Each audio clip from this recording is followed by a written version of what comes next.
Welcome to a discussion with the Yale Journal for International Affairs. Today we're speaking with Michèle Flournoy, former Undersecretary of Defense for Policy and CEO and co-founder of the Center for New American Security. I'm Mela Louise Norman. I'm a first-year student here at the Jackson Institute at Yale.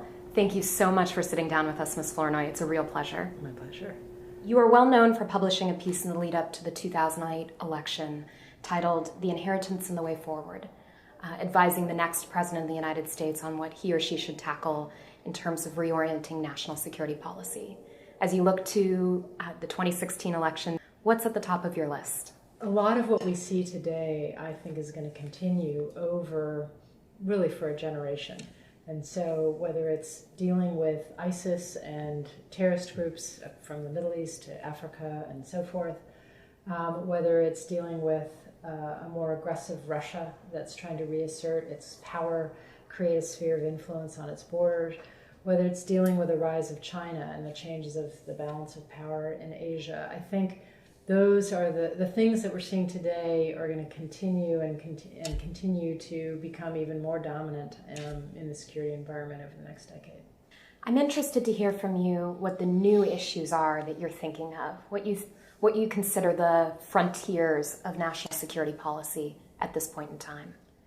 I think there are a couple. One is I think there are a number of technologies that are coming online that are going to fundamentally change the nature of warfare, whether it's cyber, robotics and autonomy, directed energy, hypersonics. There's so many things that are in the next 20 years are really going to fundamentally change how others fight, how we fight, and I think really understanding that, particularly when the cutting edge of a lot of that technology is not in the defense complex, it's really outside in the commercial economy.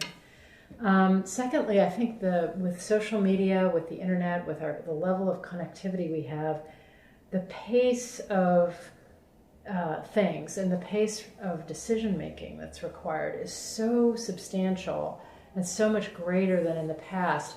I think it raises the question of how government works and whether we're structured properly and whether our processes are agile enough and responsive enough to kind of keep pace with the speed of the modern world. When you think about this question of innovating government processes or structures, is there room to do that? I think, it's an open question. I think there's some people who've, conceived of some ideas, written about it, but once people get into office, it's very tough to actually make a change. And yet, in my own experience, I know that in small ways, I was able to change some incentives or empower people in a different way that changed behavior inside a very large bureaucracy. So it is possible, but it is also very difficult. Let me ask you a question about a topic that is not typically discussed in perhaps mainstream hard security conversations, the topic of climate change. Certainly a big focus for the president in his second term. Do you see climate change being brought into the security discourse? I think climate change is already in the security discourse in the sense of looking at the consequences of climate change. To the extent there's a degree of climate change that's going to happen and cannot be stopped. I know the U.S. military has already done a great deal of analysis looking at which countries will be affected, which may be underwater, where can we anticipate more natural or more severe natural disasters, and what does that mean for our disaster response capabilities and so forth. Where might there be conflicts because of resource scarcity that's created by climate change? So I do think there's some thinking along these lines already, even though it's not completely mainstream as a security issue. Ms. Flournoy, I'm going to ask you a few questions that we ask everyone who sits in the YJIA hot seat. The first is, what issue keeps you up at night?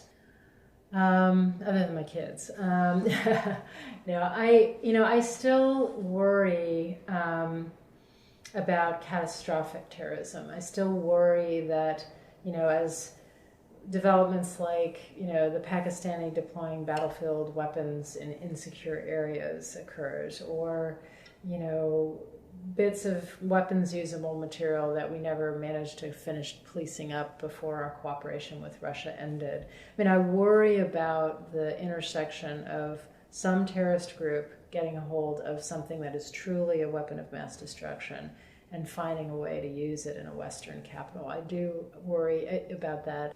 And what gives you hope? Gives me hope is the young people I work with every day. I mean, CNAS has an part of its mission is growing the next generation. The most inspiring and fun and rewarding part of the work I do is seeing the incredible talent that's coming into the field and working with those young people to kind of figure out their next steps. Michèle Flournoy, thank you so much for traveling to Yale and for speaking with the Yale Journal for International Affairs. It's my pleasure. Thanks very much.